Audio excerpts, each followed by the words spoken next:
Right గా details చూస్తే AP రాజకీయాలు మాజీ మంత్రి విడుదల రజని వ్యాఖ్యలతో ఒక్కసారిగా వేడెక్కాయి. వైసీపీలో పల్నాడు రాజకీయాలను శాసించిన నేతలుగా పేరు తెచ్చుకున్న కృష్ణదేవరాయలు, రజని యంగ్ లీడర్లుగా రాష్ట్ర రాజకీయాలలో మంచి గుర్తింపు తెచ్చుకున్నారు. అయితే కాలక్రమేణా ఇద్దరి మధ్య గ్యాప్ వచ్చింది. దీంతో ఆధిపత్య పోరే కారణం అని అంతా భావించారు. అయితే ఇద్దరి మధ్య గొడవకు కారణాన్ని బయటపెట్టారు మాజీ మంత్రి రజని. 2020లో గురజాల డీఎస్సీకి లంచం ఇచ్చి తన కాల్ డేటాను కృష్ణదేవరాయలు తెప్పించుకున్నారని, తన కాల్ డేటాను తీయవలసిన అవసరం ఏంటని సంచలన వ్యాఖ్యలు చేశారు.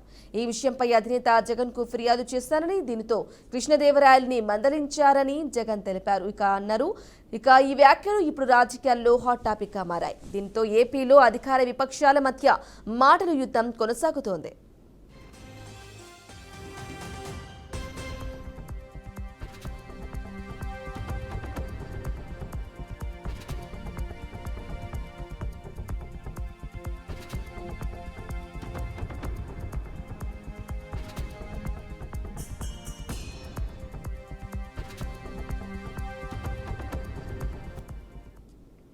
అయితే మాజీ మంత్రి విడుదల రజని చేసిన వ్యాఖ్యలపై టీడీపీ ఎంపీ లావు శ్రీకృష్ణదేవరాయలు కౌంటర్ ఇచ్చారు.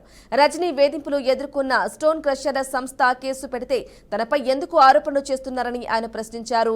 ఐపీఎస్ అధికారి జాషువా స్టేట్మెంట్, ఇతర అధికారుల స్టేట్మెంట్లు కూడా ఉన్నాయన్నారు. తాను వైసీపీ నుంచి బయటకు వచ్చిన తర్వాత ఏ ఒక్క వ్యక్తి గురించి కూడా తాను మాట్లాడలేదని తెలిపారు. తానేదో కాల్ డేటా తీసుకున్నానని ఆరోపించారని, తమ ఇంట్లోనూ మహిళలు ఉన్నారని, మా వాళ్లకు ఒక న్యాయం, బయటి వారికి ఒక న్యాయం ఉండదని అన్నారు. డేటా భూముల విషయాలపై ఆరోపణలు చేశారని, 40 ఏళ్లుగా విజ్ఞాన విద్యా సంస్థలు నడుపుతున్నామని, ఆంధ్రప్రదేశ్లో ఏ ఒక్క ప్రాంతంలో తమకు భూమి కావాలని ప్రభుత్వాన్ని అడగలేదన్నారు.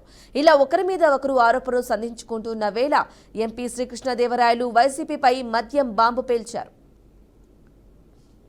In those out of 99,000 crores that was sold in the retail shops in those 5 years, 2019 to 2024, only 650 crores were cashless transaction.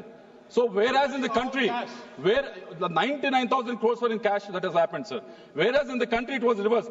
Yeah, the UPI transactions have gone from 1 lakh crores in 2017-18 to 200 lakh crores in 5 years, 138%. Whereas in Andhra Pradesh on the sale of liquor, it has been reversed. So I'll conclude in 1 minute, sir. Last one point, sir. So how this has been rooted out? Because of this, there's almost a mismanagement of 18,000 crores of money has been mismanaged. Whose money is this, sir? This money belongs to SC and ST communities. They need to be given to the SC subplans. This belongs to BC communities. This belongs to minority communities. This belongs to every citizen of this country, sir. Not only this 18,000 crores, sir.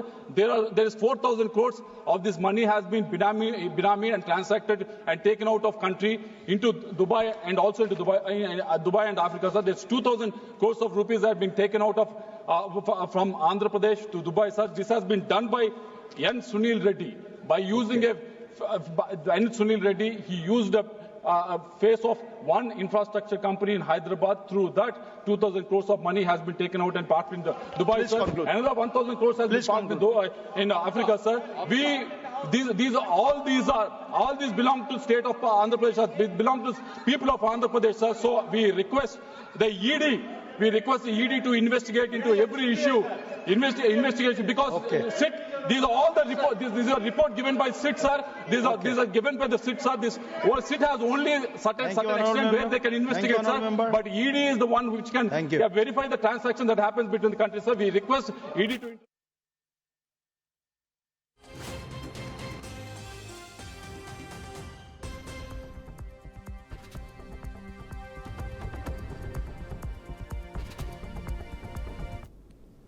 అయితే లోక్సభ వేదికగా YCP అధినేత జగన్ ని ఇరకాటంలో పెట్టారు MP కృష్ణదేవరాయలు. ఇక YCP హయాంలో మద్యం కుంభకోణం జరిగిందని లోక్సభ సాక్షిగా టీడీపీ ఎంపీ లావు శ్రీకృష్ణదేవరాయలు చేసిన వ్యాఖ్యలు ఇప్పుడు చర్చనీయాంశంగా మారింది. జగన్ హయాంలో భారీగా మద్యం కుంభకోణం జరిగిందని, జగన్ బంధువు సునీల్ రెడ్డి ద్వారా దుబాయ్కి 2,000 కోట్ల రూపాయల విలువైన మద్యం డబ్బు తరలించారని తెలిపారు. ఒక ఇన్ఫ్రాస్ట్రక్చర్ కంపెనీ పేరుతో సునీల్ రెడ్డి ద్వారా 2,000 కోట్ల రూపాయలను దుబాయ్కు మళ్లించారని అన్నారు. జగన్ హయాంలో అదాన్ గ్రేసన్, లీలా జిఆర్ అసోసియేట్స్, పివి స్పిరిట్ లాంటి 26 కొత్త కంపెనీలు భారీ లాభాలు పొందాయని తెలిపారు. 20,356 కోట్ల విలువైన మద్యం అమ్మకాలు జరిగాయని, అయితే బయటకు రాకుండా గోప్యంగా ఉంచారని శ్రీకృష్ణదేవరాయలు సంచలన వ్యాఖ్యలు చేశారు.